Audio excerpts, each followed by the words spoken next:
आइए सबसे पहले ईएलपी नंबर 1 का डिस्कशन कर लेते हैं बच्चों, आ जाओ। मॉल कंसेप्ट ईएलपी नंबर 1, आ जाए सभी लोग।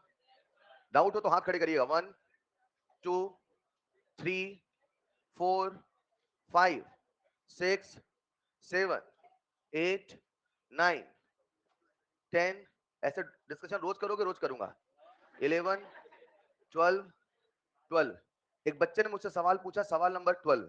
जिस भी बच्चे का डाउट है, सवाल नंबर 12 जरा सुनिएगा। कितने बच्चों को डाउट है? सवाल नंबर 12 12 वाला जो सवाल है उसमें पूछा है ग्रेटेस्ट नंबर ऑफ एटम।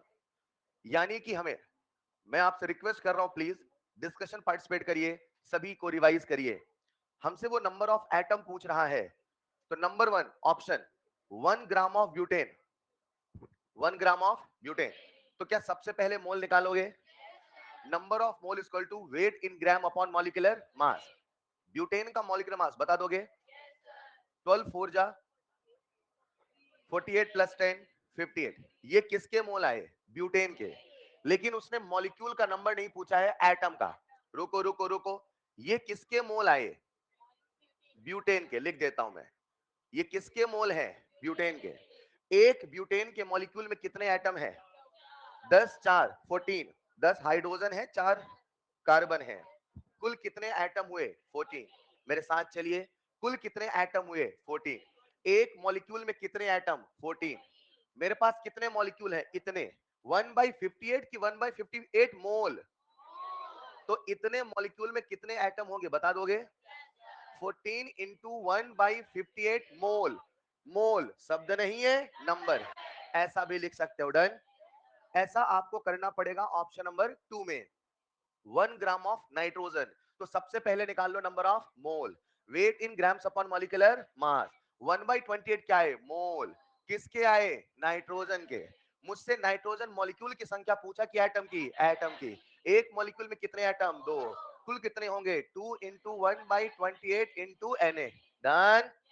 कर लोगे बेटा बाकी? 1 ग्राम ऑफ सिल्वर पहले ही बता देते हैं। Number of mole equal to 1/108। हाँ या ना?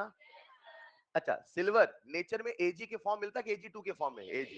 तो 1/108 मोल किसके आए? Ag के। यही एटम है, यही टोटल नंबर है। मतलब आप कह दोगे 1/108 इंटू Na। हाँ या ना? पूरा सॉल्व नहीं करना होगा, बस आपको देखना है कहां बड़ा कहां छोटा है, वो एक कंपैरिजन बताना है। कर लोगे? 12 13 14 15 16 17 18 19। करके आए हो ना? बन गए हैं क्या? समझदार हो गए आप लोग हैं।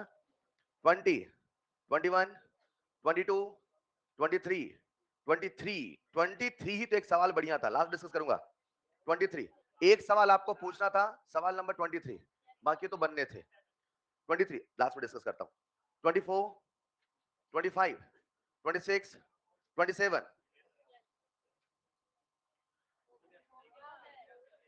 जिस बच्चे ने मुझसे 27 पूछा, क्या थक गए थे क्या आखिरी में आते आते? बोले सर से पूछ लूंगा, सारे बन गए तो नाम खराब हो जाएगा। हाँ, 1.6 ग्राम ऑफ मीथेन।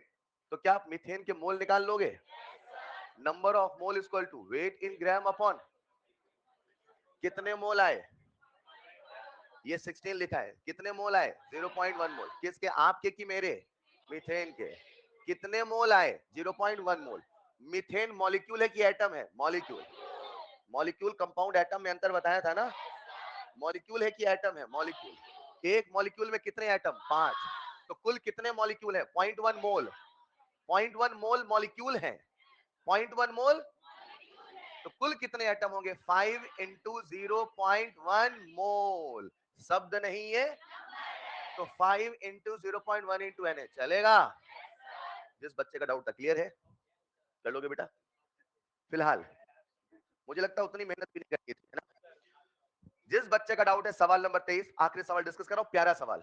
इस सवाल के पहले आपसे कॉमन सेंस का सवाल पूछता हूं। बोर्ड पे आओ, पूछ लो। क्या ये एक बर्तन है? सबको दिख रहा है? दिख रहा है क्या? दिख रहा है सबको? इसमें छोटी छोटी छोटी छोटी छोटी ऐसे बॉल्स भरी है, मान लो खूब सारी बॉल्स भरी है, राइट?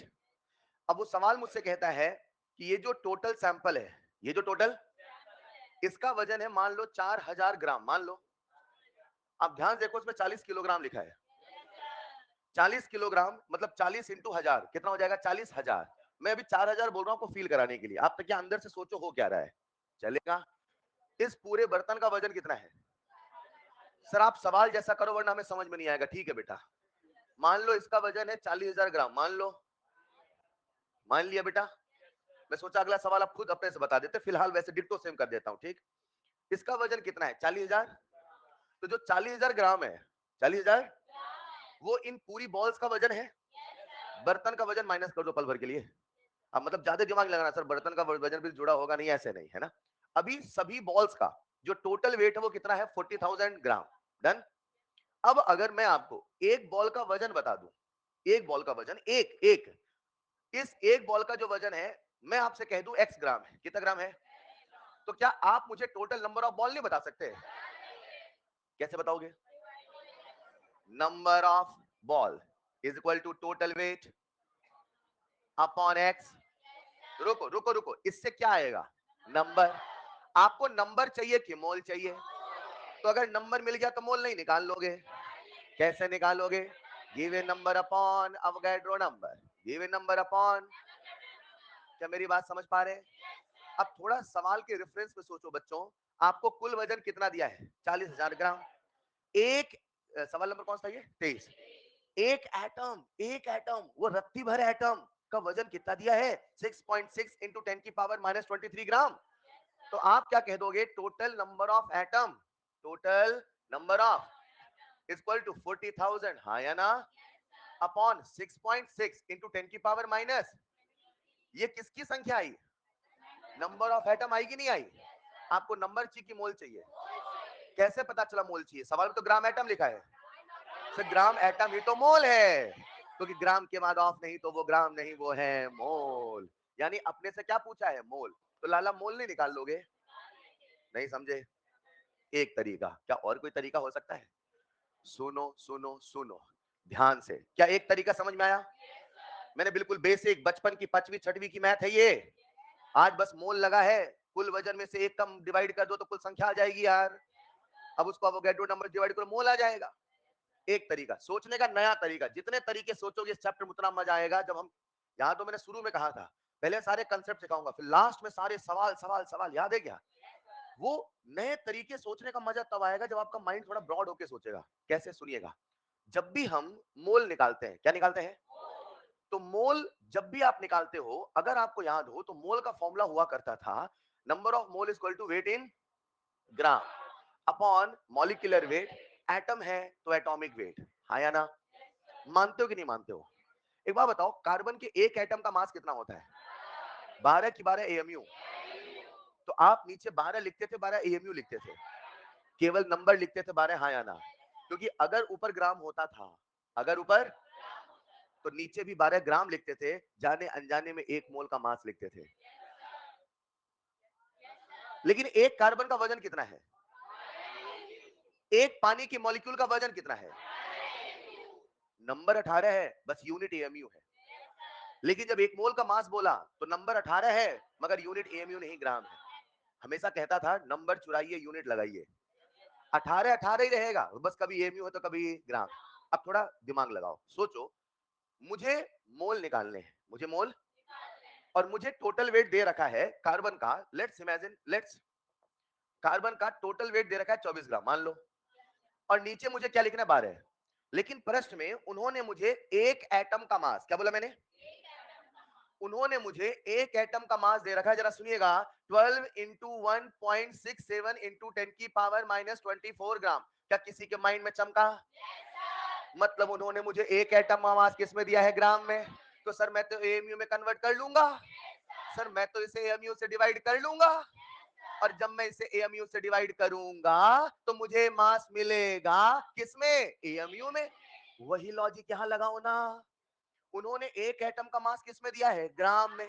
उसे किससे डिवाइड कर दोगे? एएमयू से। नहीं कर सकते।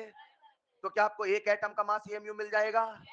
अब सीधे कह दो total weight upon atomic weight, सीधे खट से मोल आ जाएगा। ये समझे कि नहीं समझे?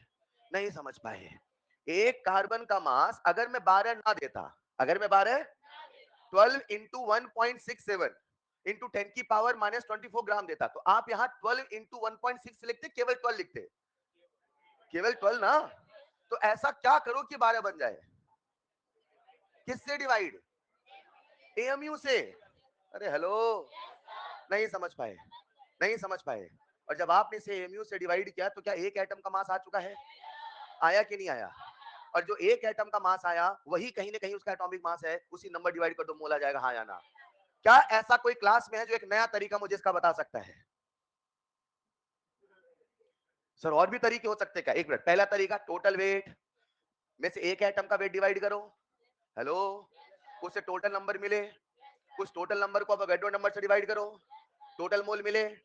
दूसरा तरीका, एक एटम के मास को 1 एएमयू से डिवाइड करो, 1 एएमयू की वैल्यू कितनी होती है, 1.67 इंटू 10 की पावर माइनस 24 ग्राम, हाँ या ना। तो क्या एक एटम का वजन एएमयू में आ जाएगा, वो जो नंबर आया 5, 10, 2 जो भी आया उससे डिवाइड कर दो। एक और तरीका बताऊं क्या, बताऊं क्या, बताऊं क्या। कार्बन के एक एटम का मास 12, क्या एक मोल का मास 12। आप यहाँ 12 एएमयू लिखते हैं कि 12 ग्राम लिखते हो।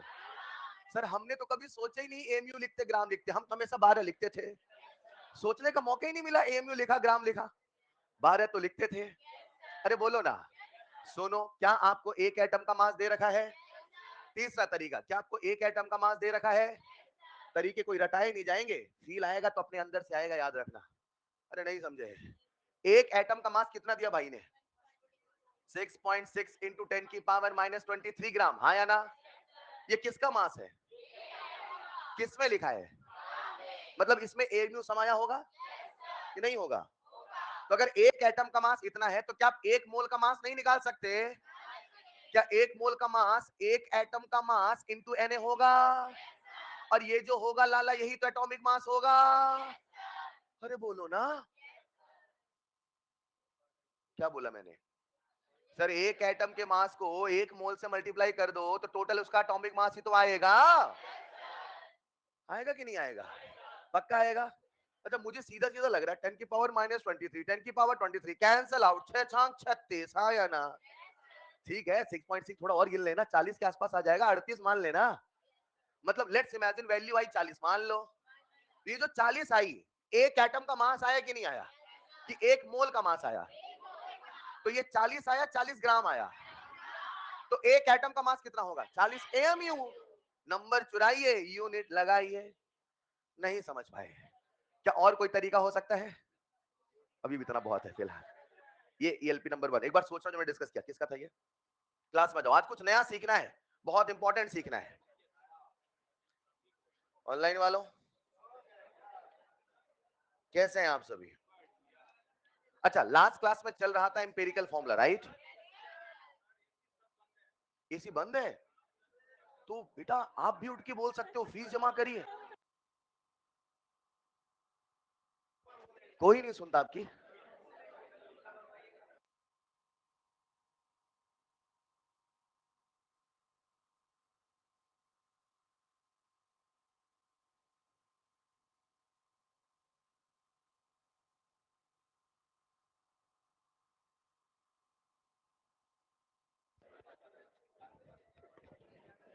लास्ट क्लास में हम लोग बात कर रहे थे प्यारे बच्चों, empirical formula and molecular formula का, हाँ या ना। पहले उसे कंप्लीट कर दूं फिर शुरू करेंगे आज मोल कंसेप्ट, ठीक। मोल कंसेप्ट आज की क्लास का मेन उद्देश्य क्या है जरा सुनिएगा। आज हम लोग पढ़ेंगे मोल कंसेप्ट, कंबशन वाले सवाल, एलआर, वो सारी बातें करेंगे। लेकिन उसके पहले जो कल चल रहा था उसे सम अप करते हैं, राइट। कल मैंने आपसे कहा था जब भी एम्पिरिकल फॉर्मूला निकालना हो, क्या निकालना हो, सबसे पहले उसमें जितने भी कॉन्स्टिट्यूएंट एलिमेंट है उसको लिख लीजिए, जो भी कॉन्स्टिट्यूएंट एलिमेंट है उसको। सवाल में सर हमें परसेंट बोले, सवाल में सर हमें वेट बोले, सवाल में सर हमें कुछ भी बोले, उसे हमेशा किस में कन्वर्ट करना, मोल में। यही सिखाया।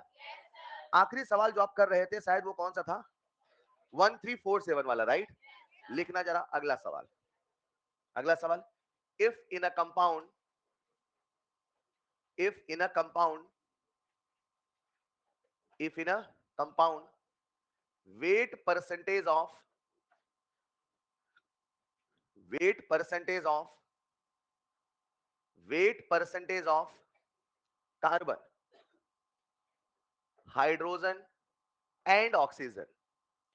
Weight percentage of carbon, hydrogen and oxygen are 50.2%, 13%, 34.8% respectively. Respectively 50.2%, 13%, 34.8% respectively. रुको जरा, मुझे बताओ ये तीनों को जोड़ने पे 100 आया कि नहीं आया? पहले चेक करो, ये कोई जरूरी नहीं, चेक करो जरा। शायद यहाँ पे कितना हुआ 34.8, तो यहां से लिया 2, कितना हुआ 35। बोलो ना यार, 35 और 3 38। अगर मुझे 100 करना तो ये 50 होना चाहिए 52। आपसे पूछ रहा हूं, अगर एक बात बताओ, किसी भी कंपाउंड में 3 या 4 कांस्टेंट एलिमेंट है तो सबका परसेंटेज कितना होना चाहिए? अगर कभी ऐसा हो जाए, मेरी बात समझना ध्यान से, कि टोटल जोड़ने पे 100 नहीं आया, उसके दो ही पॉसिबिलिटीज है। पॉसिबिलिटी नंबर वन, उसमें कितने एलिमेंट दिखाए? 3, तो कोई एक और होगा। अब वो ऑप्शन देख के समझ में आएगा, हो सकता है वो नाइट्रोजन हो सकता है वो कोई दूसरा हो। समझ पाई क्या? अगर तीनों को जोड़ने पे 100% नहीं आया, अगर तीनों को जोड़ने पे, इसका मतलब उसमें कोई एक एलिमेंट और है जिसको अपने से सोचना पड़े। क्लियर? या ये हो सकता है कि सवाल बनाने वाले से गलती है। आज यहां पे लिख लीजिएगा 52.2%, लिख लो ना। अब आ गया 100। अगर नहीं लाना होता तो एक और आइटम लिख देता, nitrogen 52.2%, 13% and 34.8% respectively. Then write its empirical formula. अब ये सवाल कल के सवाल से थोड़ा अलग है। Right its empirical formula. मुझे बताओ बच्चों, आज तीनों एलिमेंट का भाई ने क्या दे रखा है, और सर ने क्या बोला था? कुछ भी दे, किस में निकालना है? मोल में। चलेगा? कहीं साइड में हो सके तो लिख देना, वेट परसेंटेज को वेट मानिए, वेट परसेंटेज को वेट मानिए, वेट परसेंटेज को वेट मानिए। अगर आपने वेट परसेंटेज को वेट माना तो कार्बन कितना परसेंट है? 52.2। हाइड्रोजन कितना है? 13। ऑक्सीजन कितना है? 34.8। चलेगा? अब ये जो आपने लिखा, ये मोल लिखा है कि वेट लिखा है? वेट। लेकिन सर ने कहा था कुछ भी दे, किस में कन्वर्ट करना? मोल में। अब बताओ, मोल में कन्वर्ट करने के लिए किससे डिवाइड करूं? एटम है तो एटॉमिक वेट, मॉलिक्यूल है तो कार्बन का एटॉमिक वेट बच्चों, हाइड्रोजन का, ऑक्सीजन का। चलेगा? अब जरा मुझे डिवाइड करके बताओ ये कितना आता है? चेक करो। 12 4 जा 4 पॉइंट, सभी लोग बताएंगे। इतना कैलकुलेशन ज्यादा टफ नहीं है बेटा, मैं सवाल देने के पहले कैलकुलेशन करके आया हूं, बहुत सिंपल है। 4.35 के आसपास आता है। तो फिर आप ऐसा डर क्यों रहे हो, बताओ ना। 4.35 आ रहा है, सभी लोग सॉल्व करेंगे प्लीज। अब कार्बन के नीचे, अच्छा ये जो 4.35 है ये मोल है कि नहीं है? मोल। और हाइड्रोजन कितना आया? 30। जरा ऑक्सीजन बता दो। 16 दूना 32, कितना? 2.175। चलेगा? रुको, ये जो आया क्या ये मोल है? तो क्या इसी फॉर्मूले में फॉर्मूला छोड़ दूं? सब फॉर्मूले में कभी भी फ्रैक्शन या डेसिमल रखना नहीं, उसे एक इंटीजर वैल्यू में कन्वर्ट करना पड़ेगा। अब इंटीजर बनाने के लिए क्या मैं इस पूरे तीनों नंबर को किसी एक नंबर से डिवाइड करूं? कल रूल बताया था, किससे डिवाइड करूं? छोटा। सबसे छोटा कौन है? 2 पॉइंट। करो डिवाइड जरा, इसको भी करो, इसको भी करो, इसको भी करो, करो बेटा। तो ये कितना आएगा? 4.35 अपॉन 2.175, 17 17 17 34 के आसपास आ रहा है। देखो सभी लोग बोलो कितना आ रहा है? एक मिनट, 2 आया कि लगभग 2 आया? मगर इतना करीब था कि उसे 2 मान सकते हैं। क्या एम्पिरिकल फॉर्मूला में थोड़ा बहुत एरर अप्रोक्सीमेशन चलता है? चलता है। अब बताओ हाइड्रोजन डिवाइड करो जरा, सच बताओ 6 आया कि 5.9 आया? कितना आया बच्चे? अरे हाँ या ना? और यहाँ पे ऑक्सीजन कितना हो गया? 1। अब बताओ क्या मैं कार्बन को 2 मान लूं? क्या मैं हाइड्रोजन 6 मान लूं? क्या मैं ऑक्सीजन 1 मान लूं? इससे कोई सिंपलेस्ट रेशियो पॉसिबल है कि नहीं है? तो क्या यही उसका एम्पिरिकल फॉर्मूला है? अब एक बच्चा मुझसे कहता है सर, क्या कहता है? सर एक बात बताओ, जब अंत में आपको मानना ही था, जब अंत में आपको, तो इतनी दूर आके क्यों माने? यही मान लेते। सुनो सुनो सुनो सुनो सर, जब आपको लगभग लेना है, आपको पता है कि एम्पिरिकल फॉर्मूला में अप्रोक्सीमेशन चलता है, तो यहीं से मान लो ना बनाने वाले ने यही गलती कर दी होगी। एक मिनट, मतलब मैंने कहा कैसे बेटा? सर 52.2 को 52 मान लो। अच्छा, 34.8 को? मैंने फिर 35 क्यों मान रहे हो बेटा? 36 ही मान लो, आसान वाला थोड़ा और, या 34 मानो, या जो आसान लगे वो मानो, 32 मान लो आप। समझना मेरी बात को।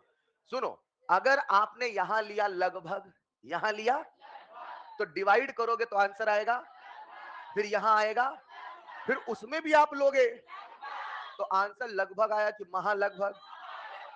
लगभग लेने का नियम होता है केवल आखिरी स्टेप में ले, शुरू से लगभग लोगे तो अंत में सब लगभग ही चलेगा। नहीं समझे? लगभग हमेशा कहां लेना होता है? आखिरी से, ताकि लगभग एक ही बार, ऐसा नहीं लगभग लगभग। समझ पाए क्या? लिखिए जरा, अगर आप समझ पाए तो एक सवाल और लिखिए, बढ़िया सवाल दे दूं क्या? थोड़ा दहलाने वाला सवाल लिखिए जरा।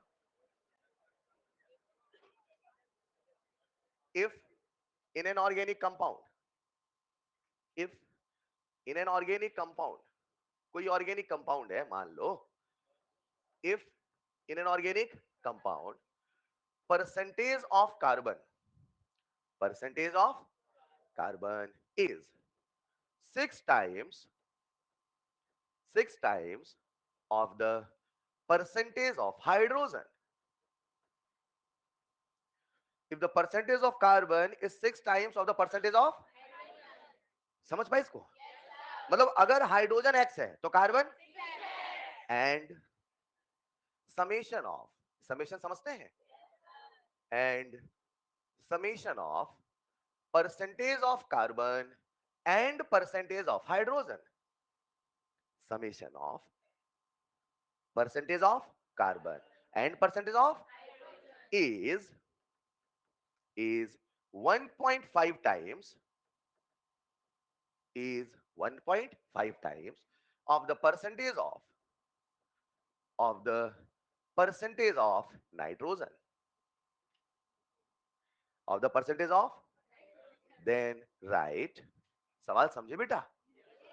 then write its empirical formula. तो प्यारे बच्चों, हमें इसका एम्पेरिकल फॉर्मूला बताना है। सबसे बन जाएगा, तसल्ली से करो, बन जाएगा। समय दूं आपको कि ना दूं? दे दिया, 40 सेकंड।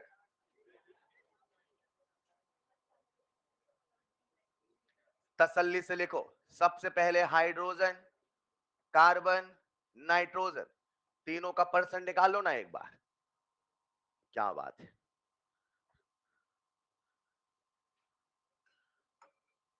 सवाल को आराम से पढ़ो, किसी एक को परसेंट इमेजिन करो।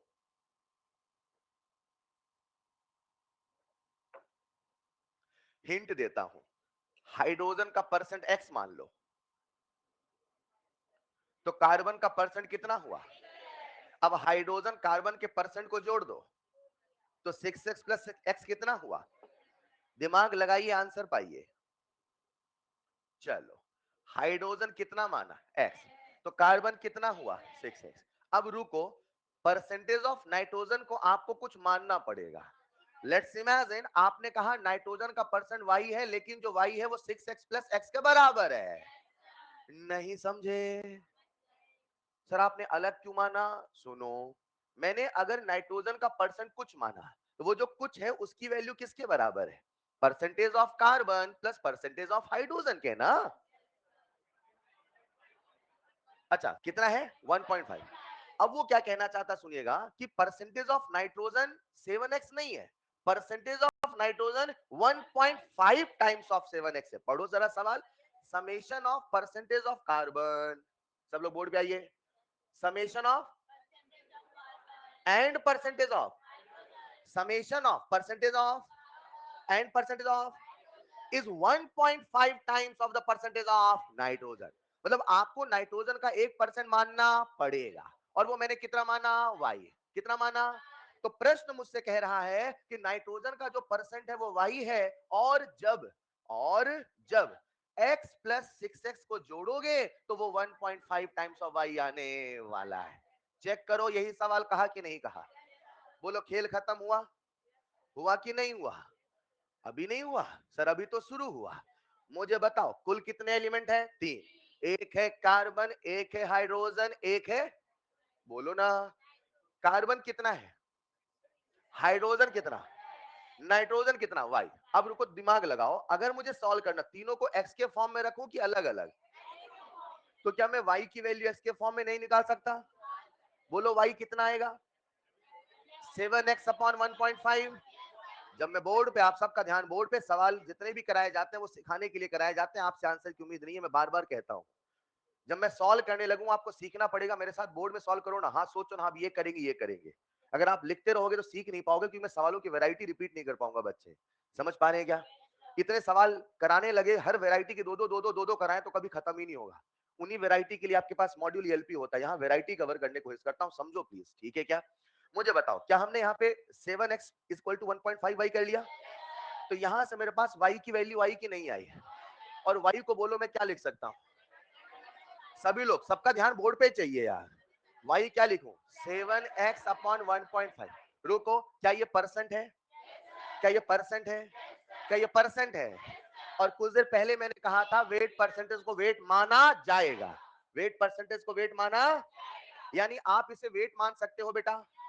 अपने को एटॉमिसिटी में वेट लिखना होता है कि मोल, और वेट को मोल बनाना अपने को आता है क्या? मैं इसे डिवाइड करूंगा 12 से, 1 से, 14 से, हाँ या ना? क्या तीनों में एक्स एक्स कैंसिल होगा? नहीं समझ पाए? आओ इसे थोड़ा सा सिंप्लीफाई करते हैं, देखते हैं क्या बनता है। C1/2 hydrogen 1 nitrogen 7/2 1.5 to 1/3। अरे 7 2 जा 1.5 गुणे 2 3, हाँ या ना? नहीं समझ पाए? क्या ये अपने सिंपलेस्ट रेशियो में है? नहीं। तो क्या सिंपलेस्ट रेशियो में कन्वर्ट कर लोगे? किससे मल्टीप्लाई करूं? 6 से मल्टीप्लाई करूं कि सबसे छोटे नंबर से डिवाइड करूं? सर आपके दिमाग में जो पहले स्ट्राइक करे वो कर लो। अरे सबसे छोटा कौन है? तो या तो 1/3 से, रूल यही है ना, जो सबसे छोटा उससे डिवाइड करो। सबसे छोटा कौन है? तो क्या मैं सबको 1/3 से डिवाइड कर दूं? या मेरी कैलकुलेशन बहुत शानदार है तो सीधे कहूंगा सर 3 2 जा 6, 6 से मल्टीप्लाई करो ना सर। 6 से मल्टीप्लाई करोगे तो क्या बनेगा? Carbon 6/2 3, 6 into 1 6। नाइट्रोजन नहीं चलेगा। आप सबके सामने आ चुका है empirical formula of the given organic compound, हाँ या ना? ये सवाल आपसे बन जाएंगे। मैंने आपको क्या क्या सिखाने की कोशिश करी, सिंपल मास बोल दे, टोटल सैंपल बोल दे, कल के सवाल परसेंटेज बोल दे, परसेंटेज कठिन बोल दे, लगभग लेना मगर आखिरी स्टेप में लेना, पहले लगभग लेना। और अगर कभी इक्वेशन टाइप के सवाल बोले तो कैसे करना, चलेगा? चलेगा। What is the best part, हमारे नीट एग्जाम में सीधे एम्पेरिकल फॉर्मूला निकालने के सवाल नहीं आते। कैसे आते हैं वो मैं आपको समय के साथ बताते चलूंगा, लेकिन बच्चा ये तो फील कर पाता है ना कि एम्पेरिकल फॉर्मूला का मतलब क्या है, मॉलिक्यूलर फॉर्मूला का मतलब क्या, बोलो हाँ या ना? हमने अभी तक क्या क्या सीखा? मोल सबको क्लियर है? क्लियर है? एएमयू ग्राम क्लियर है? बोलो ना। अवोगाड्रो नंबर कांस्टेंट है कि वेरिएबल है? मगर किसके बदलने से बदलेगा? स्केल। अगर एएमयू नहीं कुछ और लिया तो अवोगाड्रो नंबर वो नहीं कुछ और होगा, हाँ या ना? समझ पा रहे हो क्या? पक्का? प्यारे बच्चों, अभी तक हमने जितने सवाल किए यहाँ पे छोटे छोटे मोल की बातें करी, एटम की बातें करी एंड सो ऑन, राइट? अब यहाँ पे हम थोड़ा चैप्टर को आगे बढ़ाते हैं, बढ़ाएं क्या? वेपर डेंसिटी, परसेंटेज, कंपोजिशन, सब कुछ सिखाया। ये इसलिए सिखाया ताकि मैं वो सिखा पाऊं जो सिखाने वाला हूं। कॉपी में डालिएगा next and the most important heading, mole concept. इस चैप्टर में जो सबसे अहम कड़ी है जो हमें सीखना है वो क्या है? मोल कंसेप्ट। सब लोग कमर कस लीजिए, सबसे इंपॉर्टेंट चीज सीखने वाले हैं और यही चैप्टर में सिखाना होता है। सवाल इसी से आता है, जैसे कहूं वैसे सीखना है। कॉपी में डालिएगा नेक्स्ट हेडिंग, मोल कंसेप्ट। मोल कंसेप्ट, चलो सब लोग बोर्ड पे आओ। हम लोग क्या सीखने वाले हैं? हमारी पूरी केमिस्ट्री में मैंने चैप्टर की शुरुआत में कहा था, मैंने रेडॉक्स में कहा था, फिर याद दिला देता हूं एक बार। जब भी क्वांटिटेटिव एनालिसिस करना होता है, कौन सा एनालिसिस? दो तरह के एनालिसिस होते हैं, मात्रा मतलब क्वांटिटेटिव, क्वालिटेटिव। मैंने इलेक्ट्रोकेमिस्ट्री में ऐसे बोला था, सबसे पहले बताऊंगा क्या क्या बना, फिर बताऊंगा कितना कितना बना। क्वालिटेटिव मतलब प्रोडक्ट की पहचान करना। प्रोडक्ट की पहचान करना ये आपका इनऑर्गेनिक केमिस्ट्री ऑर्गेनिक केमिस्ट्री का हिस्सा होता है, कि इसकी इसकी रिएक्शन होगी तो बोलो क्या बनेगा। हेलो। लेकिन आज हम अपने फिजिकल केमिस्ट्री में क्वालिटेटिव एनालिसिस से ज्यादा हम बात करते हैं क्वांटिटेटिव की। किसकी बात करते हैं? और पूरी केमिस्ट्री में क्वांटिटेटिव एनालिसिस यानी मात्रात्मक विश्लेषण यानी मात्रा की स्टडी यानी अमाउंट की स्टडी करने के मात्र 3 मेथड है। कितने मेथड? पूरी केमिस्ट्री कह रहा हूं मैं। क्या बोला मैंने? चाहे 12वीं हो चाहे 12वीं बाद आप रिसर्च लेवल पे जाओ, कुल कितने मेथड हैं? 3। उसमें सबसे पहला मेथड है मोल कंसेप्ट। कौन सा मेथड है? हर कंसेप्ट की अपनी अच्छाइयां हैं, हर कंसेप्ट की अपनी बुराइयां हैं। ये जो प्यारे बच्चों मोल कंसेप्ट है, राइट, ये जो मोल कंसेप्ट है ये क्या कहता है? ये कहता है अगर कभी आप किसी भी सवाल को सॉल्व करना चाहते हैं मोल के तरीके से, ये मोल का कंसेप्ट है, ये मोल का तरीका है, ये मोल का मेथड है। ऐसा ही मोल है, ऐसा ही मोल का कंसेप्ट है। वो कहता है अगर आपको मोल कंसेप्ट लगाना है, कोई बंदिश नहीं है, मत लगाओ, और भी है, लेकिन अगर मोल कंसेप्ट लगाना है, अगर, तो एक नियम होगा कि आपको रिएक्शन लिखना पड़ेगा और उसे बैलेंस करना पड़ेगा। बिना बैलेंस के आप दुनिया के किसी भी सवाल को मोल कंसेप्ट से कर नहीं सकते। यही उसकी अच्छाई है और यही उसकी अच्छाई। क्यों सर? क्योंकि जब बैलेंस कर देते हो तो कभी भी किसी सवाल में इसका कहीं पे लिमिटेशन नहीं आता। और बुराई यह है कि इतना करना पड़ता है। दुनिया बहुत फास्ट फॉरवर्ड हो चुकी है, 1 घंटे में नीट निकालना चाहती है। 10 12 13 लेक्चर का जमाना नहीं सर, वन शॉट कराओ सर, जल्दी हो जाए। समझ पा रहे क्या? तो अब वो इतना लंबा मेथड नहीं करना चाहते। उन्हीं बच्चों के लिए मार्केट में एक दूसरा कंसेप्ट बनाया गया, उसका नाम था प्रिंसिपल ऑफ एटॉमिक कंजर्वेशन। क्या नाम था? Principle of. हमारे नीट में प्रिंसिपल ऑफ एटॉमिक कंजर्वेशन का एक भी सवाल नहीं आता। अगर आपने सारे सवाल कर लिए तो मैं नहीं सिखाऊंगा, कहीं फंसोगे तो फिर लास्ट में सिखा दूंगा। उसके बाद जो पीओएसी है उसमें हम रिएक्शन तो लिखते हैं मगर बैलेंस करने की आवश्यकता कैसे बिना बैलेंस के रिएक्शन को हम देख के बता सकते हैं, आंसर सिखाऊंगा अगर समय लगा तो, लेकिन नीट के लिए जरूरी नहीं है। और फिर आता है concept number 3, concept of gram equivalent. ये कहता है ना रिएक्शन लिखने की आवश्यकता है ना बैलेंस करने की आवश्यकता है। बोलो हाँ या ना। अब आपने इन सभी कंसेप्ट पे सबसे भारी कंसेप्ट ऑलरेडी सीख रखा है, रेडॉक्स चैप्टर। बोलो हाँ या ना। आप कहते थे ये ना सोचो क्या हुआ, ये ना सोचो क्यों हुआ, अगर हुआ तो हुआ, ग्राम इक्विवेलेंट ऑफ ए बराबर बी बराबर सी बराबर डी। याद है कि नहीं याद है? क्या आप सबको ग्राम के सारे फॉर्मूले याद है? वेट वाला वेट अपॉन इक्विवेलेंट वेट, मोल वाला मोल इनटू, नहीं याद है? याद है ना बेटा? वेट वाला, मोल वाला, वॉल्यूम वाला, नॉर्मेलिटी वाला, मोरलिटी, अरे चार्ज वाला क्यू बाई एफ, करंट वाला आई टी बाई एफ। ये आप ऑलरेडी सीख रखे हैं। अभी इसकी झलक फिर देखने को मिलेगी आयोनिक में। ठीक, इलेक्ट्रो में सीख लिया, रेडॉक्स में सीख लिया, अब ये लौट के कहां आएगा? अब इसको छोड़ दो। हमारा आज किस पे काम है? मोल पे।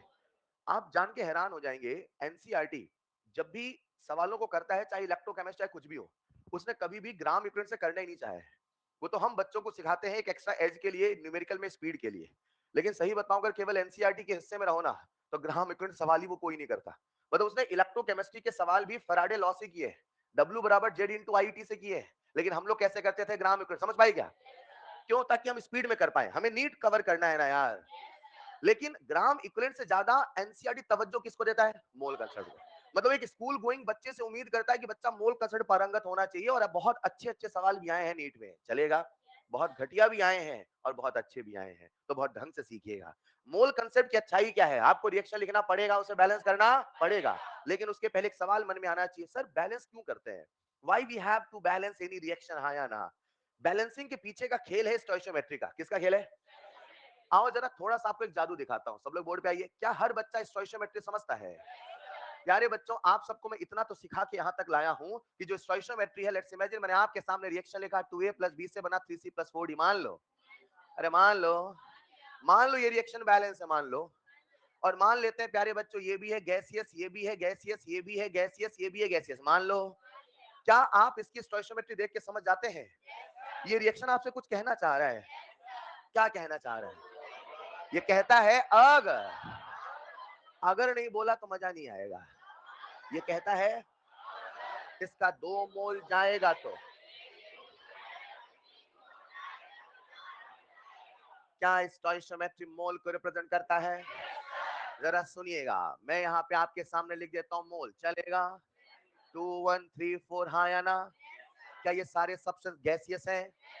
क्या 1 मोल का वॉल्यूम आपको बताना आता है? 1 मोल का वॉल्यूम 22.4 लीटर। दुनिया के किसी भी गैस के 1 मोल का वॉल्यूम 22.4 लीटर होता है। हल्की गैस की भारी गैस? कोई भी गैस, एक बर्तन लो, मॉड्यूल का पहला सवाल, एक बर्तन लो, सबको दिख रहा है क्या? एक बर्तन और लो, मान लेते दोनों के वॉल्यूम सेम है, मान लीजिए, मान लो ना, दोनों का टेम्परेचर सेम है, मान लो, एसटीपी कंडीशन है, मान लो, इसमें भरो हल्की वाली गैस, इसमें भरो भारी वाली गैस। अगर same temperature, same pressure, same condition पे है, हेलो, अगर दोनों में गैस भरी गई है या दोनों में गैस है तो बोलो दोनों में कितने मोल होंगे? सर दोनों में सेम में मोल। नहीं समझे, नहीं समझे, क्योंकि दोनों का जो वॉल्यूम है वो सेम होने वाला है। ये बहुत अपने आप में जादुई है। आगे चल के एक साइंटिस्ट, उनका नाम था अवोगाड्रो, क्या नाम था? उन्होंने इस अपना लॉ बना दिया, अवोगाड्रो लॉ। पर अभी मैंने लॉ पढ़ाया नहीं, बड़ी कॉमन सेंस है कि नहीं है? चलो इमेजिन करना, एक वॉल्यूम, सबको दिख रहा है क्या? एक और बर्तन लो, एक और बर्तन लो, मैंने कहा तीनों में गैस, एक गैस भी गैस से भरी है, मान लो, तीनों का टीपी सेम है, मान लो, क्या सेम है? फास्ट प्रोसेसिंग चाहिए दिमाग की। इसका टेम्परेचर, इसका टेम्परेचर, इसका temperature same, pressure pressure same, तो क्या तीनों का जो गैसेस का वॉल्यूम है वो भी सेम होगा? अब सवाल ऐसे बोल दे, तीनों का वॉल्यूम सेम है, तीनों का वॉल्यूम, वॉल्यूम भी सेम है, प्रेशर भी सेम है, टेम्परेचर भी सेम है, आई एम डैम श्योर तीनों का मोल सेम होने वाला है। मोल सेम होगा, मॉलिक्यूल सेम होगा, लेकिन अगर कोई मॉलिक्यूल में एटम अलग है, एटम अलग हो सकता है। रुको रुको रुको, ऐसा समझना, समझ लो पहले। ये मान लो प्यारे बच्चे, मेरे पास यहाँ पे एक कंटेनर, सबको दिख रहा है क्या? देख लो ना, इसमें मैंने भरा O2, क्या भरा? और इसमें मैंने भरा O3, मान लो, इसमें मैंने भरा हीलियम, मान लो, तीनों का TPV सेम है, मान लो, तो तीनों मोल सेम होंगे नहीं होंगे? मोल सेम होंगे तो मॉलिक्यूल की संख्या सेम होगी, मॉलिक्यूल की संख्या सेम है तो एटम सेम है, कोई जरूरी? तो किसके एक मॉलिक्यूल में 2 एटम, किसके एक मॉलिक्यूल में 3 एटम, किसके एक मॉलिक्यूल सेम होंगे, एटम सेम हो कोई जरूरी नहीं। फिलहाल आना जरा प्यारे बच्चे, अगर कोई स्टोइशियोमेट्री की बात करे तो क्या ये मोल को रिप्रेजेंट करता है? क्या इसका वॉल्यूम बता दोगे? इसका वॉल्यूम कितना होगा? 2 इंटू 22.4, 1 इंटू 22.4, 3। क्या स्टोइशियोमेट्री वॉल्यूम को भी रिप्रेजेंट करता है? ये होगा 2 इंटू 20.4 एंड सो ऑन, हाँ या ना? बोलो बच्चों, क्या ये प्रेशर को भी रिप्रेजेंट करता है? मतलब मैं कह सकता हूं 2 एटीएम, 1 एटीएम, 3 एटीएम, कह सकता हूं 2 MMHg, 1 MMHg, 3 MMHg, 2 Tor, 1 Tor, जो भी होगा सेम होगा। अगर 2 टॉर जाए, अच्छा रिएक्टेंट जाता है क्या आता है? और प्रोडक्ट, अगर 2 टॉर जाएगा तो 1 टॉर जाएगा, तो कितना समझ में आता है?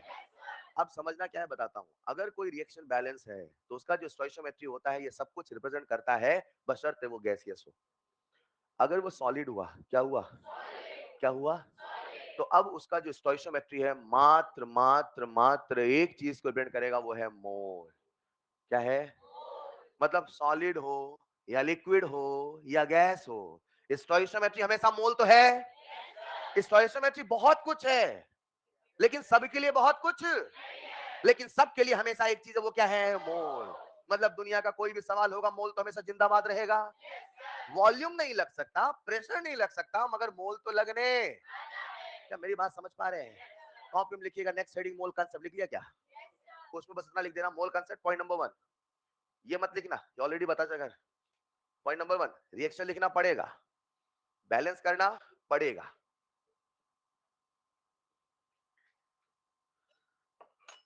नीचे पॉइंट लिखिएगा, स्टोइशियोमेट्री ऑफ अ बैलेंस।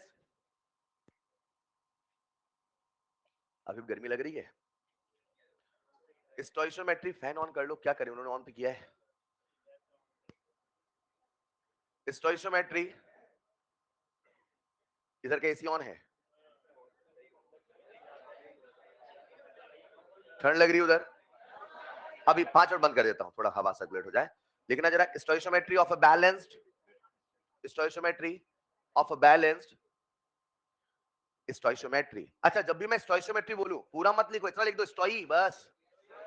हाँ, स्टोइशियोमेट्री, हाँ फालतू की दुनिया जान जाएगी, नहीं आती स्पेलिंग लिखो।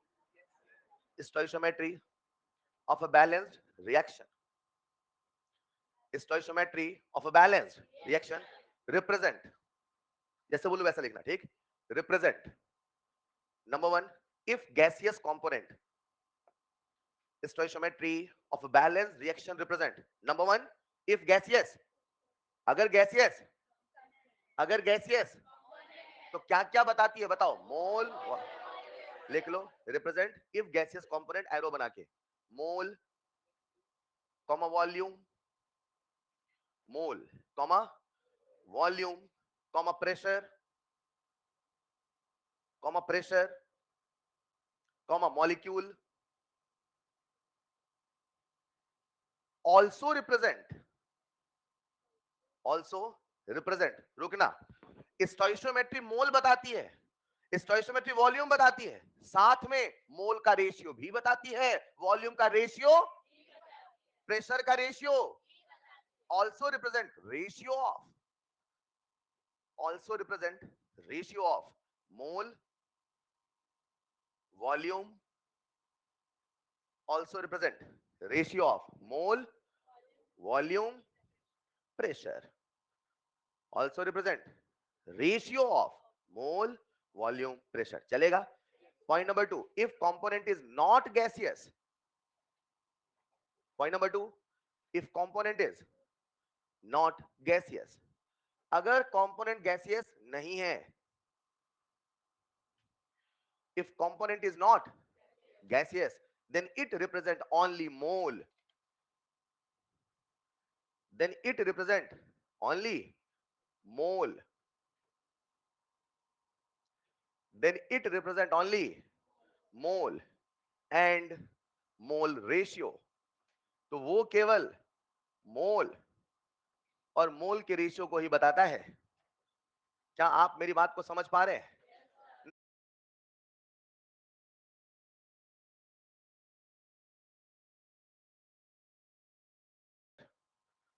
Also represent ratio of mole volume pressure. चलेगा? Point number two, if component is not gaseous, point number two, if component is not gaseous, अगर कंपोनेंट गैसियस नहीं है, if component is not gaseous then it represent only mole, then it represent only mole, then it represent only mole and mole ratio। तो वो केवल मोल और मोल के ratio को ही बताता है। क्या आप मेरी बात को समझ पा रहे हैं? नहीं समझ पा रहे? अभी समझाता हूं। सब लोग बोर्ड पे आ जाओ प्यारे बच्चों। मैंने आपके सामने कुछ रिएक्शन लिखी है। रिएक्शन नंबर वन, बताओ क्या तीन के तीनों गैसियस है? साथ में चलेंगे, यही सवाल करने का हवा में तरीका होगा। आइए जरा, इसकी स्टोइशियोमेट्री, इसकी, इसकी, इसको फील कर लिया ना? मतलब अगर इसका एक जाएगा तो इसका, इसका, अब जो कह रहा हूं ध्यान सुनना, ठीक? लेट्स इमेजिन प्यारे बच्चों, इसके 10 मोल रिएक्शन में गए, इसके, अभी मोल बोला मैंने, क्या बोला? इसके 10 मोल रिएक्शन में। तो अगर इसके मोल पता, तो क्या इसके मोल पता चलेंगे? एक प्रैक्टिस कर रहे हैं, इसी का काम आने वाला है, पूरी क्लास का ध्यान चाहिए। इसके कितने मोल गए? तो इसके, आपको 100% पता है कि 30 ही जाएगा सर, क्योंकि जो स्टोइशियोमेट्री है वो मोल भी है, वो मोल का रेशियो भी है, और मोल का रेशियो 1:3 है। मतलब अगर ये x है तो ये पक्का 3x है, अगर 10 है तो पक्का 30 है। नहीं समझे? तो क्या इसके मोल अगर 10 गए, अगर 10, तो इसके कितने मोल गए? इसके कितने गए? गए कि आए? आए। बता दोगे?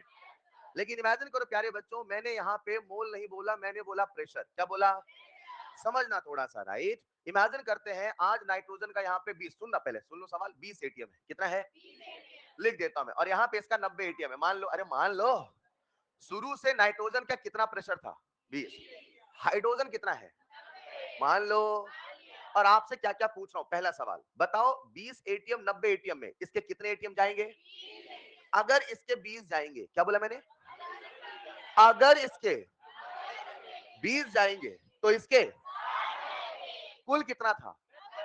कितने चले गए? तो बचेंगे कितने? ये कॉमन सेंस है कि नहीं है? और अगर इसके 20 गए तो इसके 60 गए, मतलब 1:3 का रेशियो हुआ। मतलब यहाँ पे रेशियो 2 का होने वाला है। कितना आएगा? 40। हाँ या ना? क्या स्टोइशियोमेट्री ने हमें प्रेशर बताया?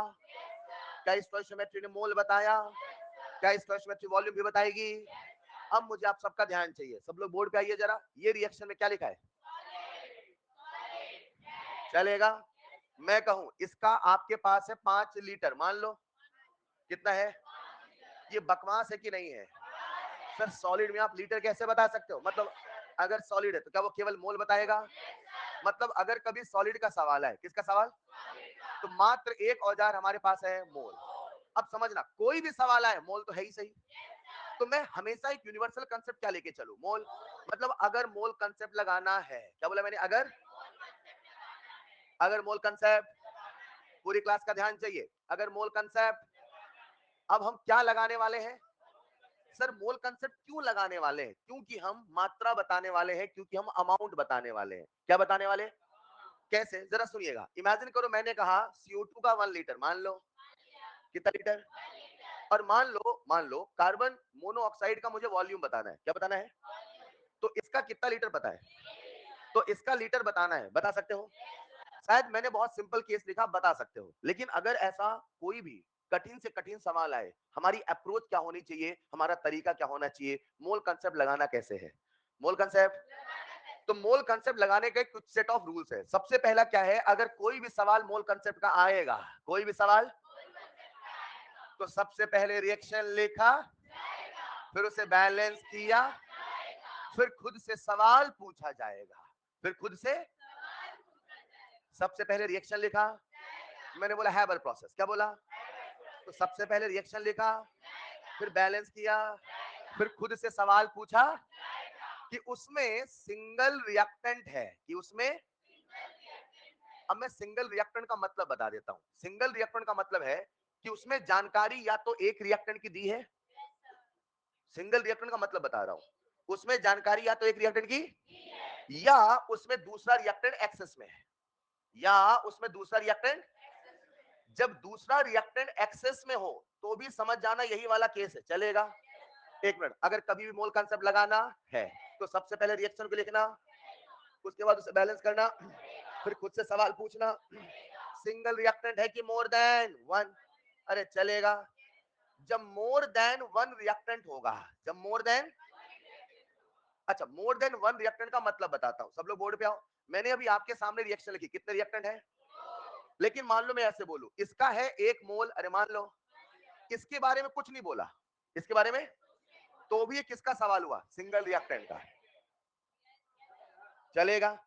समझाता हूं, मैंने आपके सामने लिखा N2 + 3H2 से बना 2NH3, हेलो, बहुत सुनना पड़ रहा है क्या? सुनना थोड़ा देर। ये भी कितने रिएक्टेंट है बेटा, कितने हैं? अब मान लो मैंने कहा इसके 5 मोल, इसके बारे में कुछ नहीं बोला, तो किसका केस हुआ, सिंगल रिएक्टेंट। लेकिन अगर सवाल ऐसे बोलो इसका है 5 मोल, इसका है 10 मोल, अब हो गया ये मोर देन वन रिएक्टेंट, चलेगा? अगर दूसरे के बारे में कुछ ना बोला जाए या दूसरा एक्सेस माना जाएगा तो वो सिंगल रिएक्टेंट का केस माना जाएगा। लेकिन अगर दूसरे की जानकारी देंगे तो कौन सा केस होगा, मोर देन वन, चलेगा? अगर मोल कंसेप्ट लगाना है, अगर मोल कंसेप्ट, तो सबसे पहले रिएक्शन लिखना, उसे बैलेंस करना, बोलेंगे बच्चे खुद से सवाल पूछना कि सिंगल रिएक्टेंट है कि मोर देन, अगर मोर देन वन रिएक्टेंट है तो उसमें सबसे पहले हमें लिमिटिंग रिएजेंट पता करना पड़ेगा। एलआर की जरूरत कब पड़ेगी, सिंगल रिएक्टेंट में कि मोर देन वन, चलेगा? और जब एक बार एलआर पता चल जाएगा, एक बार एलआर कब पता करोगे, सिंगल में पता करने की आवश्यकता, लेकिन जब एक से ज्यादा होगा एलआर पता करना, और जब एलआर पता चलेगा, एलआर पता, तो अब सभी सवालों का जवाब एलआर से ही देना पड़ेगा। नहीं समझे? एक बात, कौन सा कंसेप्ट लगाना है, क्यों लगाना है, कोई क्वांटिटेटिव एनालिसिस के सवाल करने हैं, अरे सबसे पहले रिएक्शन लिखना, बैलेंस करना, खुद से सवाल पूछना, बेटा सबको पूछना पड़ेगा, खुद से सवाल पूछना, आप भी पूछोगे बेटा, खुद से सवाल पूछना, पूछो कुछ सवाल, क्यों आए हैं हम यहाँ पे, खुद से सवाल पूछना पड़ेगा। सिंगल रिएक्टेंट है कि मोर देन वन, अरे हाँ या ना? अगर एक से ज्यादा रिएक्टेंट है क्या पता करोगे, चलेगा? और जब ये सारा काम हो जाए तो फिर अंत में लगा देना मोल कंसेप्ट है, अंत में लगा देना। ये क्या था? अब आपके सामने 2 सवाल है, सर एलआर कैसे पता करें और मोल कंसेप्ट कैसे लगाएं?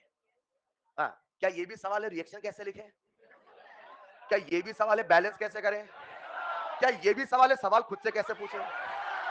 ये सवाल तो जायज है। सवाल तो यही सोच रहा है कि सर ये कैसे पता करें और ये पता करना सिखा दूं, मोल कंसेप्ट कैसे लगाते हैं, एलआर कैसे पता करते हैं, उसके बाद सवाल करना शुरू करेंगे।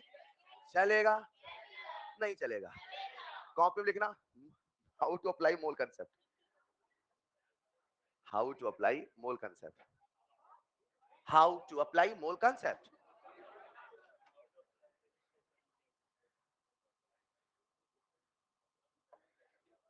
आप यकीन नहीं करोगे, ये मैंने ऐसे बोला, लेकिन फिर भी बच्चा मुझसे कुछ देर पूछेगा सर उसके बाद क्या करना पड़ेगा। और उसका मात्र एक कारण है कि आप बोलना नहीं चाहते यार, इतना आलस जीवन में क्यों मतलब है?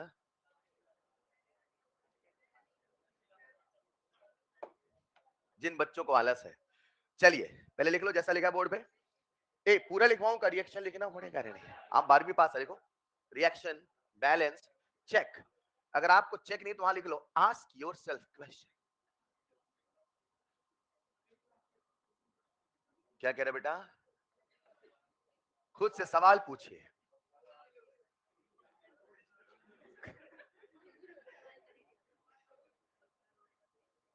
अब हमारे सामने दो प्रश्न है सर, एलआर कैसे पता करें और मोल कंसेप्ट कैसे लगाएं? दोनों का जवाब एक एक करके दे रहा हूं, ठीक? जैसे सिखाऊं वैसे सीखते चलिएगा धीरे धीरे। आप सब में से बहुत सारे बच्चों को लगता है मोल कंसेप्ट मतलब यूनिटरी मेथड, सही है, लेकिन मैं कैसे सिखाऊंगा उसे सुनिएगा, ठीक? आप सब काइनेटिक्स पढ़ के आए हो ना? R O D A by A बराबर R O D by B बराबर, याद है ना? तो अब उसी से अपन रिलेट करेंगे।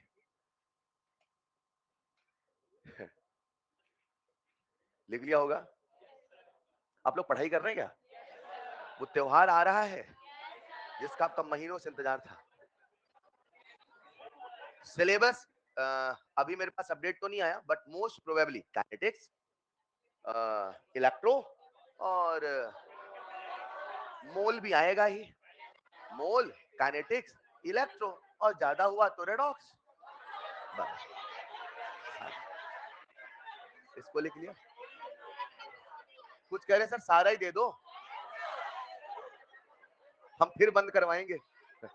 लिखो जरा।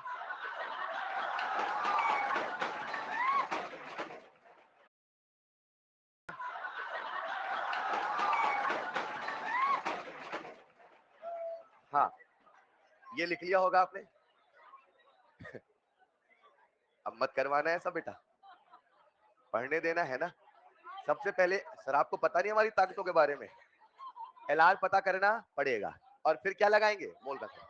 तो 4 स्टेप में मोल के सवाल करेंगे, लेकिन उसके पहले सिखा दूं एलआर कैसे। एलआर की आवश्यकता कब पड़ेगी? एक से ज्यादा। अभी सिखाऊंगा एक सवाल के माध्यम से। आओ आपको सिखा दूं एलआर कैसे पहचानते हैं। लिखना नेक्स्ट पॉइंट, हाउ टू पहचान एलआर।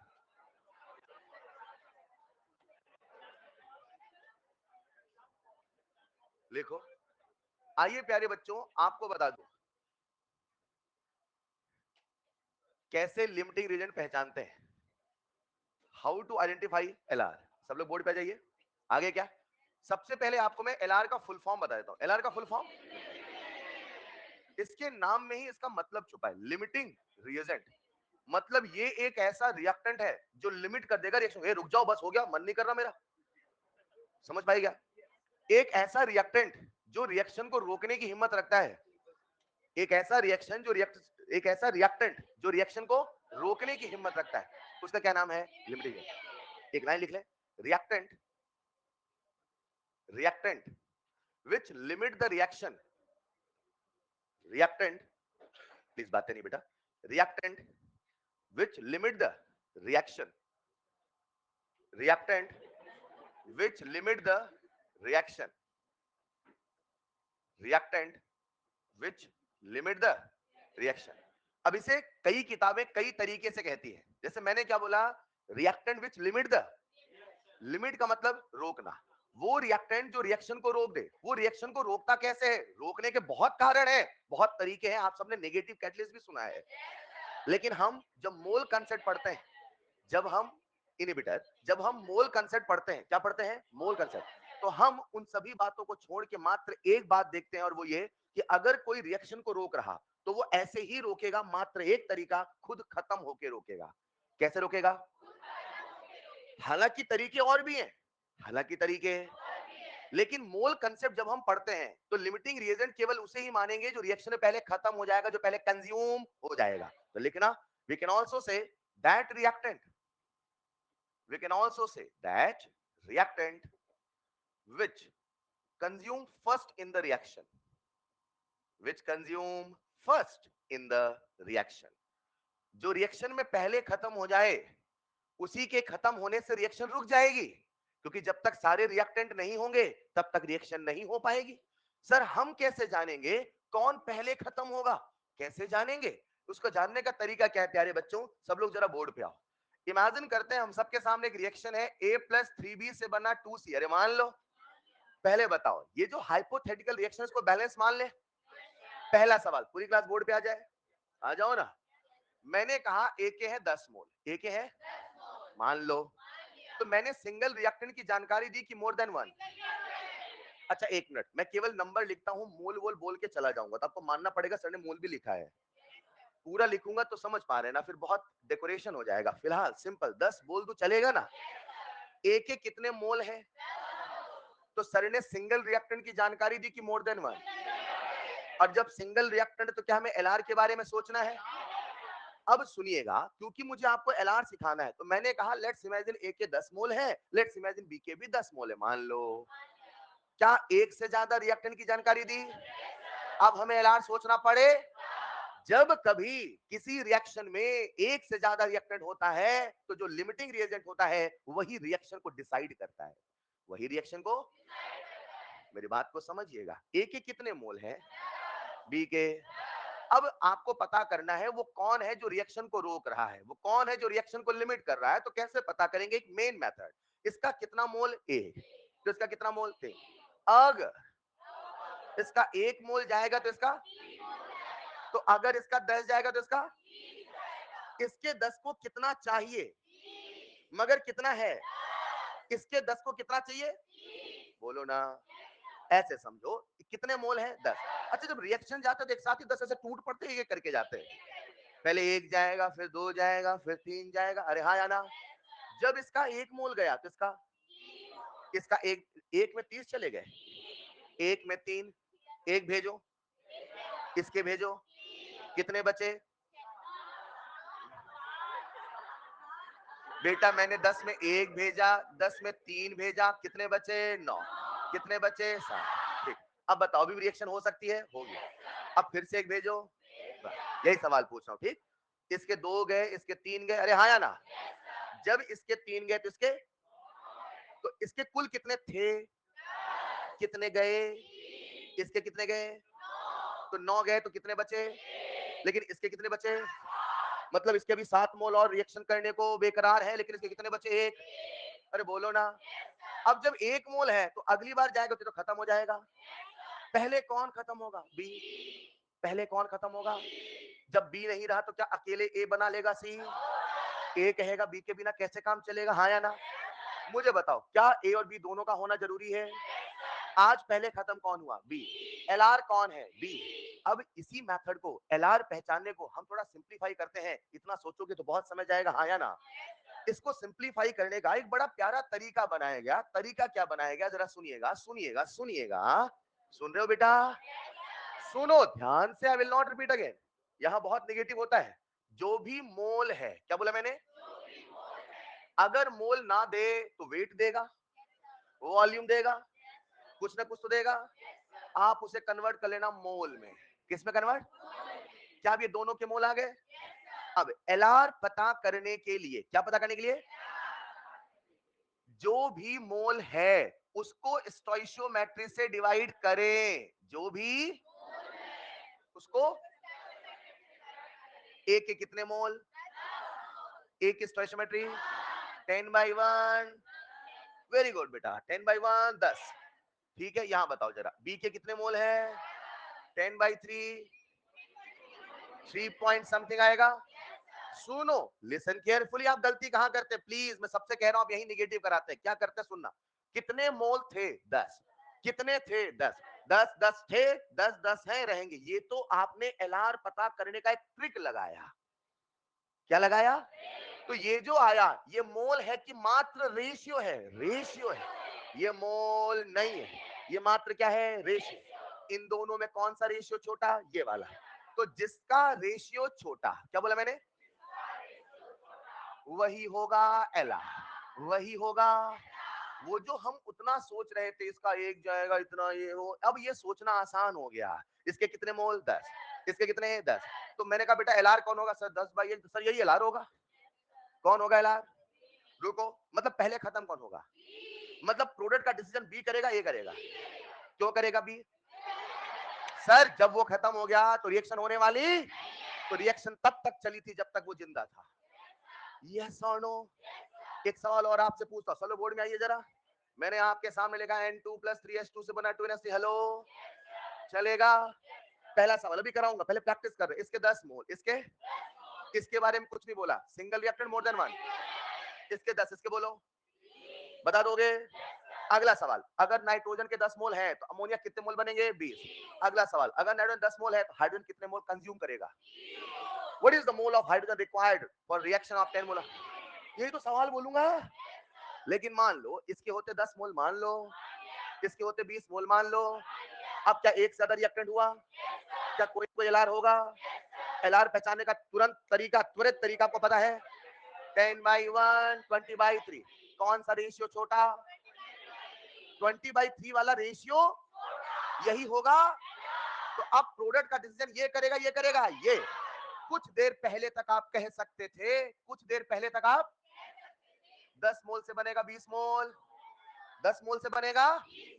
अब नहीं कह सकते क्योंकि इसके 10 है, इसके 20 और इसके बताने, बोलो हाँ या ना? एलआर कौन है? हाइड्रोजन। एलआर कौन है? तो इसका निर्णय ये करेगा, ये करेगा, ये करेगा।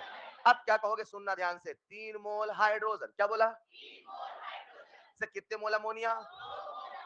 तो 1 मोल हाइड्रोजन बता दोगे, तो 20 मोल बता दोगे। फिर से रिपीट करते हैं, हम लोग कौन सा कंसेप्ट बता रहे हैं? मोल कंसेप्ट। सबसे पहले रिएक्शन लिखना, बैलेंस करना, खुद से सवाल पूछना, सिंगल है कि मोर देन। अगर सिंगल है सीधे लगा दो, अगर मोर देन पहले पता करना पड़ेगा। एलआर पता, तरीका पता चल गया। डिवाइड करेंगे स्टोइचियोमेट्री से, जिसका रेशियो छोटा आएगा वही एलआर कहलाएगा। एक बार एलआर पता चल जाएगा तो सभी सवालों का जवाब एलआर से ही दिया। ये एलआर ही कंट्रोल करेगा रिएक्शन को। चलेगा? नहीं चलेगा? अब अगला सवाल, सर एलआर पता कर लेंगे, सभी सवालों का जवाब एलआर से देंगे, मगर देंगे कैसे? उसके लिए क्या लगाना पड़ेगा? मोल कंसेप्ट कैसे लगाना वो सिखाना बाकी है, राइट? पहले इसे लिखना जरा, हाउ टू आइडेंटिफाई एलआर। लिख लिया? ये एग्जांपल लिख लो। A+3B से बना 2C, जिसका रेशियो छोटा वही होगा एलआर। बच्चों थक गए? थकते नहीं बेटा, अभी तो मई तक जाना है।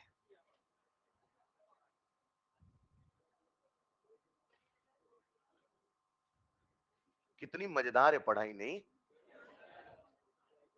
कितना मजा आता है सर पढ़ के, तो बिल्कुल सर लगता है ना सर, बिल्कुल सर मजा आ गया है। ऐसा होता होगा आपके साथ? सर जिस दिन क्लास नहीं आता ना सर, बहुत बोरियत होती है। क्लास में आके सर बिल्कुल हम गदगद हो जाते हैं। अच्छा अच्छा।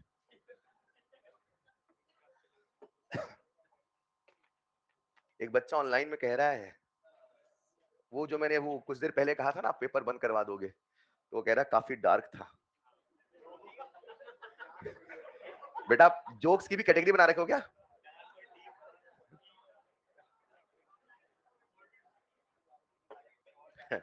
कैटेगरी ऑफ जोक्स है। ऑलराइट, फिलहाल जिसका रेशियो छोटा वही होगा एलआर। चलेगा? अब भाई साहब हमें लगाना मोल कंसेप्ट। क्या लगाना है? मोल कंसेप्ट दुनिया का सबसे आसान कंसेप्ट है। मोल कंसेप्ट का मतलब होता है यूनिटरी मेथड। क्या मतलब है? लेकिन हमारे कुछ बच्चे यूनिटरी मेथड नहीं लगा पाते। चेक करता हूं। एक आदमी एक काम को 2 दिन में करता है। एक आदमी एक काम को, आदमी भी लगाओगे? समझदार हो गए आप, है ना? कुछ बच्चे मोल कंसेप्ट लगा लेते, लेकिन कुछ को बड़ी दिक्कत आती है। सर पता है ये 1 से होगा, 5 से होगा, मैं नहीं आता समझ में। उन बच्चों के लिए लिखिए जरा, लिख लियोगा सामने। लेकिन next point, how to apply mole concept, how to apply mole concept. आओ प्यारे बच्चों बता दूं मोल कंसेप्ट कैसे लगाए, जानना चाहेंगे बेटा, जानना चाहेंगे? How to apply mole concept बहुत सिंपल है। मान लो हमारी रिएक्शन है A plus give plus D, वही अपनी फेवरेट रिएक्शन। आ जाओ जरा, क्या इसका स्टोइकियोमेट्री सबको दिख रहा है? अगर आपको लगाना है मोल कंसेप्ट, क्या लगाना है? तो आप तो या तो लगाओ यूनिटरी मेथड, क्या लगाओ? पर जिन बच्चों की कैलकुलेशन थोड़ा कमजोर है, ऐसा आप में से तो कोई नहीं है मुझे पता है, मैं तो कह रहा हूं जिन बच्चों की कैलकुलेशन थोड़ा, वो अक्सर यूनिटरी में गड़बड़ कर देते हैं। वो ऐसे 1/3 से बना 2, जब 1/3 को उधर भेजते तो कहां 3 कहां 1 पता नहीं चलता। उन बच्चों के लिए है ना, आप इतनी मेहनत ना करें, आप क्या करें सुनो, ए का मोल एन ए, बी का मोल एन बी, सी का मोल, अरे ठीक है, नहीं ठीक है, डी का मोल, अरे भाई R O D A R O A B, अरे हाँ या ना? जब भी लगाना मोल कंसेप्ट, क्या लगाना? Mole of A, mole of B, mole of C, mole of D. क्या स्टोइकियोमेट्री प्रेशर बताती है? क्या स्टोइकियोमेट्री वॉल्यूम बताती है? मोल भी चलेगा, प्रेशर भी चलेगा, वॉल्यूम भी चलेगा, बशर्ते वो गैस होना चाहिए। अगर सॉलिड है तो केवल मोल चलेगा, चलेगा। Mole upon stoichiometry, mole upon stoichiometry, mole upon stoichiometry, mole upon stoichiometry, दन दन दन। नहीं समझे? सर ये क्या था, जानना चाहेंगे? अभी जनवाता हूं, इसको पहले लिखो। हम लोग जब लगाएंगे मोल कंसेप्ट, क्या लगाएंगे? तो कोशिश करेंगे जहां बहुत सिंपल है 1 2 3 तो वो तो सीधे बता देंगे, लेकिन जहां थोड़ा फ्रैक्शन आएगा ना, अपन इस मेथड फॉलो करेंगे ताकि कैलकुलेशन एरर ना होने पाए। कैसे? एक एग्जांपल समझाता हूं, ठीक? चलो सम अप करते हैं। हम लोग कौन सा कंसेप्ट पढ़ने वाले? मोल। सबसे पहले रिएक्शन लिखना, उसे बैलेंस करना। रुको, इसे लिखो पहले, देखता हूं कितनों को याद हुआ है। कठिन से कठिन सवाल में बस यही करना पड़ेगा। हाँ चलो नेक्स्ट स्लाइड में। चलो सबसे पहले, अब नहीं बोला जाएगा, रिएक्शन लिखना, कठिन से कठिन सवाल में बस यही करना पड़ेगा। हाँ चलो नेक्स्ट स्लाइड में। चलो सबसे पहले, अब नहीं बोला जाएगा, रिएक्शन लिखना, उसे बैलेंस करना, फिर एक है कि more than one, more than one है तो एल आर, और एल आर पता करे तरीका पता है? उसके बाद लगा देना मोल कंसेप्ट। अब मोल कंसेप्ट सुनो सुनो, मान लो ए की जानकारी देके बी पूछे तो ए बी में लगाना, ए देके सी पूछे तो ए सी में लगाना, बी देके डी पूछे तो बी डी में लगाना। क्या? कैसे लगाना? ऐसे लगाना। समझ पाए क्या? ये जो आपके सामने यही क्या है? मोल कंसेप्ट। एक सवाल करके समझा दो क्या? एक सवाल लिखो जरा। इन Haber process N2 plus 3H2 से बना 2NH3। अच्छा आज इस चैप्टर में आपको बैलेंस भी नहीं करने दूंगा, मैंने बोला है बस रिएक्शन लिखना पड़ेगा, बैलेंस करना पड़ेगा, मैं आपको नहीं करने दूंगा क्योंकि आप पता नहीं कैसे बैलेंस कर देते हैं। समझ पाए क्या? और स्टोइकियोमेट्री बदली तो सारा खेल बदला। अरे हाँ या ना? मोल कंसेप्ट की जो रूट है वो तो स्टोइकियोमेट्री है। अब आपका मन करेगा सर मैं 1000 से मल्टीप्लाई करूंगा, तो आपका ये मन ना पड़े, मैं हमेशा रिएक्शन दूंगा, चलेगा? लिखिए, इन Haber process N2 plus 3H2 से बना 2NH3। इफ, लिखो लिखो, if 10 mole of nitrogen, if 10 mole of nitrogen reacts with reacts with 10 mole of nitrogen reacts with 10 mole of hydrogen reacts with 10 mole of, then calculate, then calculate weight of ammonia, then calculate weight of ammonia। ए आपसे ammonia क्या पूछा है, लेकिन आप पहले क्या निकालोगे? मोल। मैं कुछ भी दूंगा मोल, मैं कुछ भी पूछूंगा मोल, नहीं समझे? मैं कुछ भी दूंगा, कुछ भी पूछूंगा और कुछ ना समझ में आएगा तो मोल निकाला, नहीं समझे? मोल कंसेप्ट में कुछ ना समझ में आएगा तो मोल निकाला। आओ समझाता हूं, पहला सवाल मुझे करने दे, सब लोग बोर्ड पे आ जाइए, मुझे पता आपसे बन जाएगा। अरे मुझे पता है यार, ये बहुत सिंपल सवाल है, आप टैलेंटेड हैं, आप तो बस रिवीजन कर रहे हैं, पढ़ थोड़ी रहे कुछ। N2 प्लस 3H2 से बना है 2NH3, अरे हाँ या ना? हाँ या ना? अब सबसे पहले रिएक्शन लिखना, बैलेंस करना, 2 स्टेप हो गए। वाओ! अब थर्ड स्टेप पूछे, सबसे कठिन सवाल यही है। खुद से सवाल पूछो, एक रिएक्टेंट है कि more than one? More than one. कितने मोल? कितने मोल? अब रुको, मुझे सवाल कठिन बनाना, तो मैं इसका वेट दूंगा, इसका वॉल्यूम दूंगा, इसका नंबर दूंगा। क्या दे सकता हूं? वेट, वॉल्यूम, नंबर, बस ना। और कठिन करना है भाई साहब, मान लो कुछ और बनाना है तो आपको परसेंटेज वगैरह देना शुरू करें, प्रेशर दे, हाँ या ना? लेकिन आप तो हमेशा एक काम करोगे, मोल। क्या करोगे? चलेगा? आओ जरा बोर्ड पे, कितने मोल? कितने मोल? क्या इसके मोल बताने हैं? क्या प्रोडक्ट का मोल बताना है? यानी मोल कंसेप्ट लगाना है। और मोल कंसेप्ट लगाने के पहले थर्ड स्टेप, खुद से सवाल पूछिए, सिंगल है कि more than one? More than one में एलआर पता करना पड़ेगा। एलआर बता दिया? कौन है एलआर? कैसे बताया? 10/1 10, 10/3, जो भी है उससे तो छोटा है। क्या इसका, सुनो, क्या इसका रेशियो इससे छोटा है? मतलब यही एलआर होने, यही एलआर होने। अब बताओ, इसका डिसीजन ये करेगा कि ये करेगा? एलआर करेगा। एलआर कौन आया? तो मैं मोल कंसेप्ट एलआर और अमोनिया में लगाऊं कि नाइट्रोजन अमोनिया में? हाँ, तो कैसे लगाऊंगा? एलआर कौन है? देखो, number of mole of hydrogen by 3 बराबर number of mole of ammonia by, हाँ या ना? सर आप मोल क्यों निकाल रहे हो? बेटा मोल आएगा तो वेट भी तो आएगा। नहीं समझे?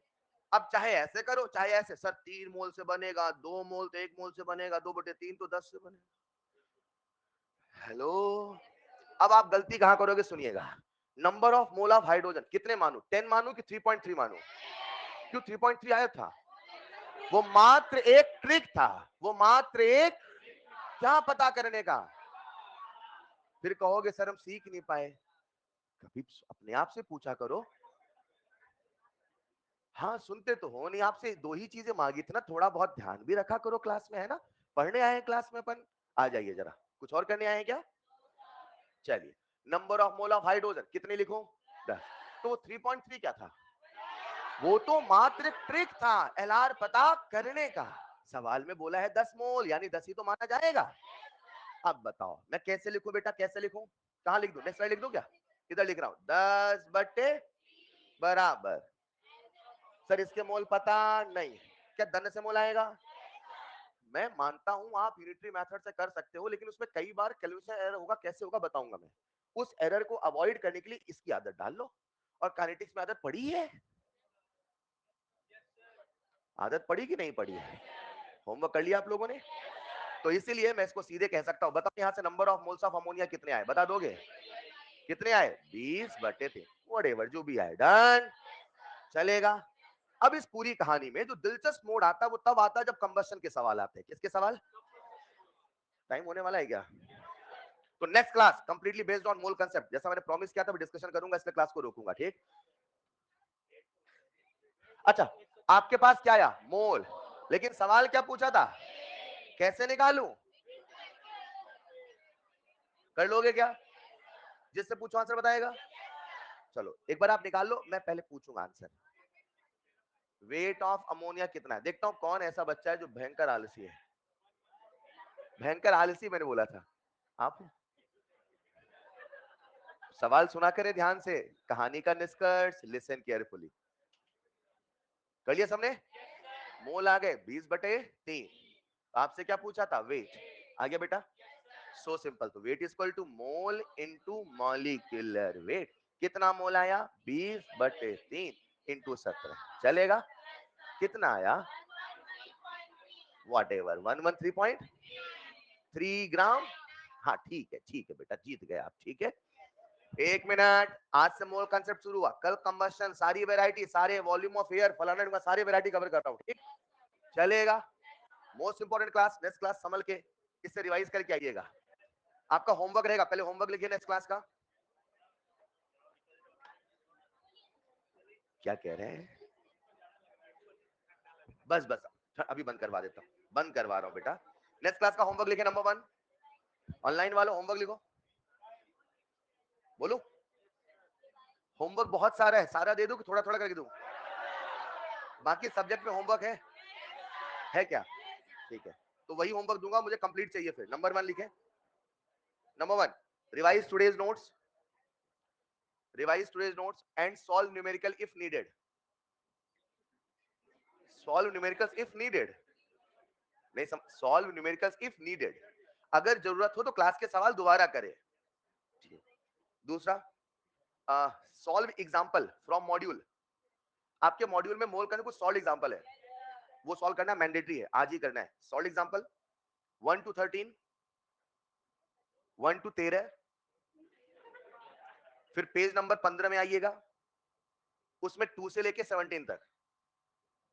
पहले 1 से 13, फिर किस पेज में आओगे, फिर उसमें 2 से परफेक्ट। उसके बाद एक्सरसाइज 1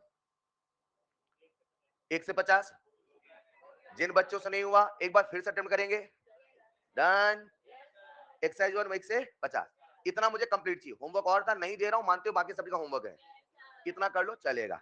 अब यहाँ पे होगा डिस्कशन, जिनको डिस्कशन करना हो वो बैठेंगे, जिनको नहीं करना वो जा सकते हैं, बीच में कोई नहीं जाएगा, और जो यहाँ डिस्कस करूंगा क्लास के बाद नहीं बताऊंगा। एसी बंद करवा देता हूं मैं, अगर किसी से बन गया है तो बिल्कुल जा सकते, घबराओ नहीं। एक्सरसाइज 2 में एक ही सवाल है ही पूछने लायक, बाकी तो बन ही जाते हैं।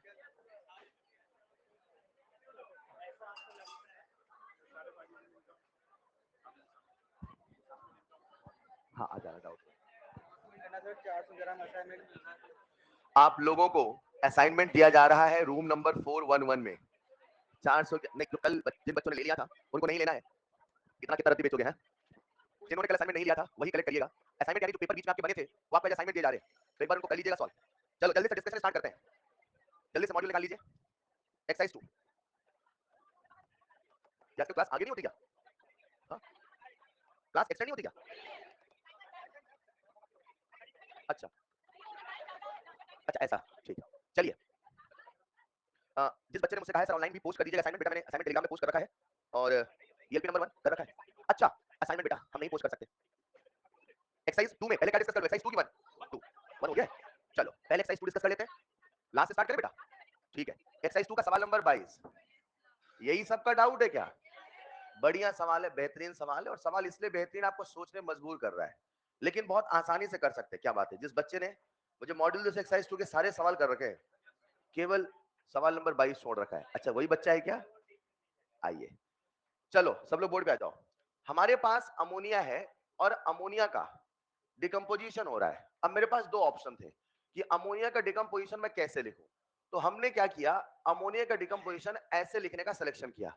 सर ऐसे क्यों लिखा आपने? क्योंकि मैंने आपको जब काइनेटिक्स पढ़ाई तो हमेशा कहता था कि रिएक्टेंट की स्टोइकियोमेट्री कितनी होगी 1, उस चीज को फॉलो करने के लिए मैंने ऐसा लिखा। ऑफ कोर्स मैं दूसरे तरीके से भी लिख सकता हूं, कहीं कोई दिक्कत नहीं आएगी, पर मैंने आपको एक मेथड में ढाला है, एक तरीके में ढाला है, उसी तरीके को जस्टिफाई करने के लिए ऐसा लिख रहा हूं। मैं ये बताना चाह रहा हूं, सवाल में ऐसे सॉल्व करके बता रहा हूं। देन ऑफ कोर्स मैं 2 लिखूंगा, उससे भी आंसर आ सकता है, कुछ बातों का ध्यान रखना होगा। जब इक्विलिब्रियम मोल हो जाएगा ना, तो छोटी छोटी बातें आप समझ जाओगे स्टोइकियोमेट्री की। अभी फिलहाल मैंने क्या लिखा 1। अब सवाल कहता है कि पहले इसका प्रेशर था 70 टॉर, यूनिट का ध्यान रखिएगा विशेष, कितना प्रेशर था 70 टॉर।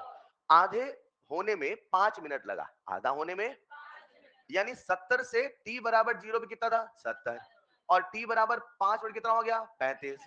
बोलो हाँ या ना? करने के 1000 तरीके हो सकते हैं, एक तरीका सुनिएगा। 70 से जब 35 हुआ कितने देर में, 5 मिनट में, तो 5 मिनट में कितने का चेंज आया, 35 का, 35 टॉर का। 5 मिनट में 35 टॉर का, 5 मिनट में 35। ये वही वाली बात है, किसी के 5 मिनट में 35 रुपए खर्च हो गए, तो एक एक मिनट में कितने खर्च हुए, 5 मिनट में 35 रुपए, तो एक मिनट में 7 रुपए ऑन एन एवरेज।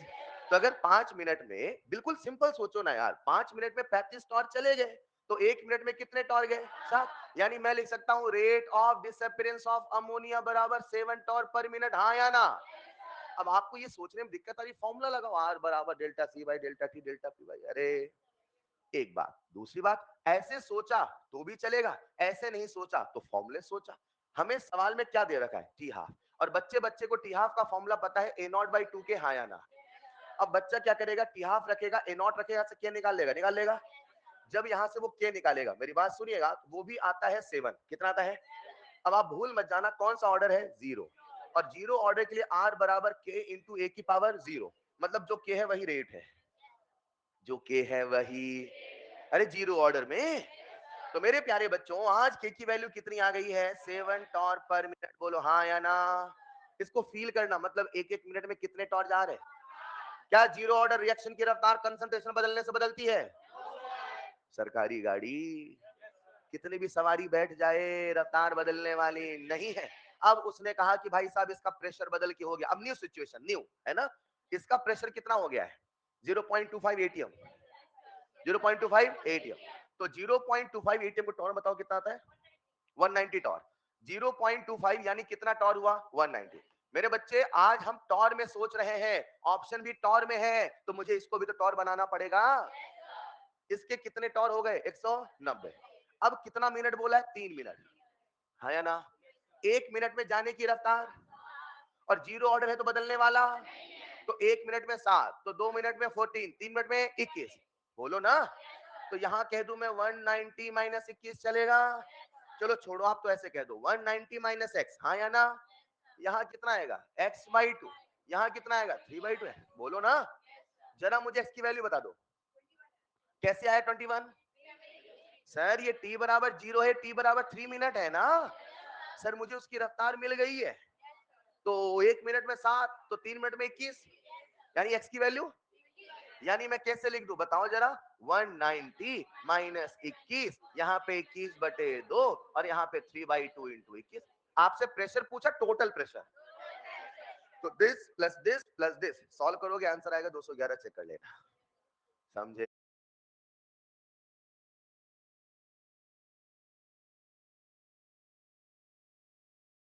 हाँ, इसके कितने टॉर हो गए 190। अब कितना मिनट बोला है, 3 मिनट, है या ना। 1 मिनट में जाने की रफ्तार, और जीरो ऑर्डर है तो बदलने वाला, तो 1 मिनट में 7, तो 2 मिनट में 14, 3 मिनट में 21, बोलो ना। तो यहां कह दूं मैं 190 माइनस 21 चलेगा, चलो छोड़ो आप तो ऐसे कह दो 190 माइनस एक्स, हाँ या ना। यहाँ कितना आएगा x/2, यहाँ कितना आएगा 3/2 है, बोलो ना। जरा मुझे x की वैल्यू बता दो, कैसे आया 21। सर ये t बराबर 0 है, t बराबर 3 मिनट है ना। सर मुझे उसकी रफ्तार मिल गई है, तो 1 मिनट में 7, तो 3 मिनट में 21, यानी x की वैल्यू, यानी मैं कैसे लिख दूं बताओ जरा, 190 माइनस 21, यहाँ पे 21/2 और यहाँ पे 3/2 इंटू 21। आपसे प्रेशर पूछा, टोटल प्रेशर, तो this plus this plus this solve करोगे आंसर आएगा 211, चेक कर लेना, समझे। इस सवाल करने के और भी तरीके हो सकते हैं, पर मैं आपको ये क्यों बता रहा हूं, बिल्कुल बेसिक फंडामेंटल 1 बना के बताया, क्योंकि हमने जितने भी आपको डेरिवेशन आपके सिलेबस पढ़ाए है उसमें रिएक्टेंट का स्टोइचोमेट्रिक कितना होना था 1, इसीलिए मैंने ऐसा बताया, चलेगा। और भी एक तरीका है, हिंट देता हूं, सोचना कोई अच्छा पजल लगेगा, ऐसे सोचना, क्या जीरो ऑर्डर है, ये तरीका समझ में आ गया, नहीं आया, दिस प्रेशर प्लस दिस आ जाएगा, आंसर निकाल लोगे ना।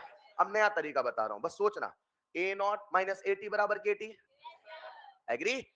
क्या आपने यहां से के निकाल लिया, क्या आपको ए नॉट पता है, तो ए नॉट माइनस ए टी बराबर, ए नॉट पता है, के पता है, टी पता है, ए टी आ जाएगा, ए टी से एक्स आ जाएगा, उससे भी आ जाएगा, जो स्ट्राइक करे, राइट। चलो ये कौन सवाल था, सवाल नंबर 22, एक्सरसाइज 2, एनीथिंग एल्स।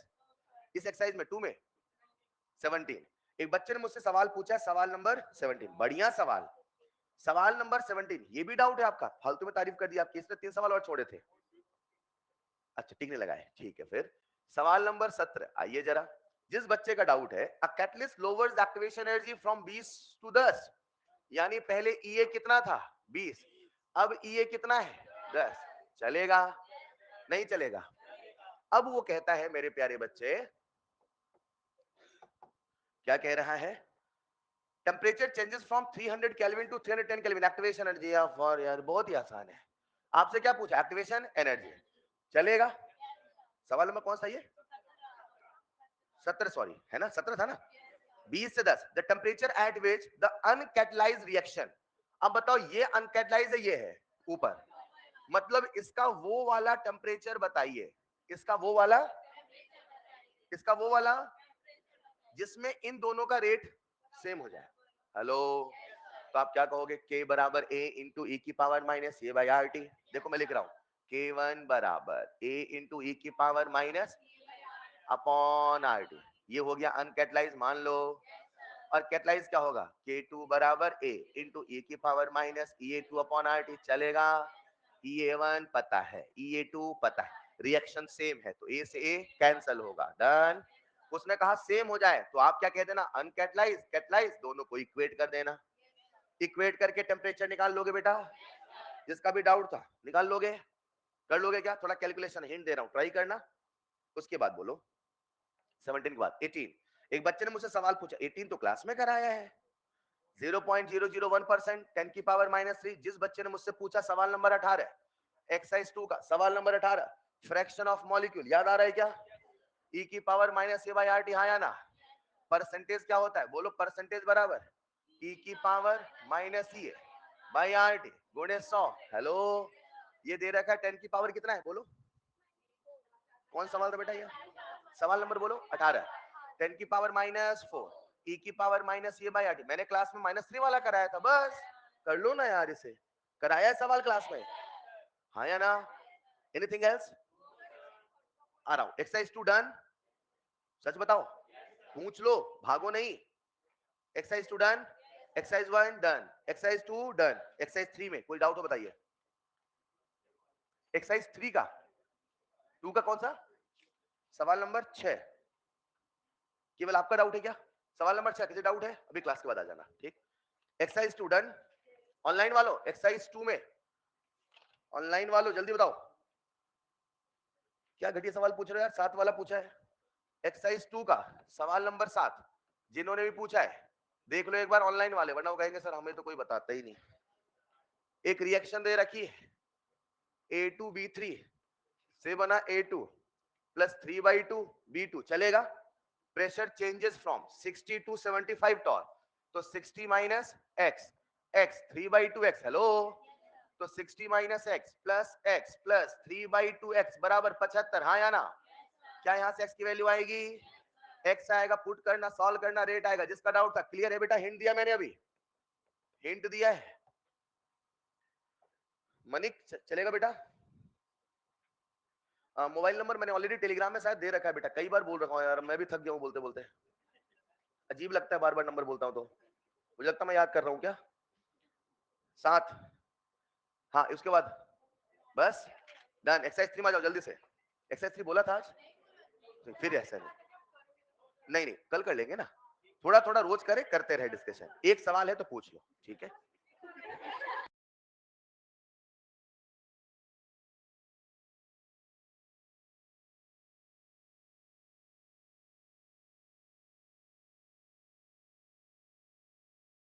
मुस्कुराते रहिए, पढ़ तो लोगे, मुस्कुराना मत छोड़ो। एक मिनट बेटा, क्या कह रहे हैं,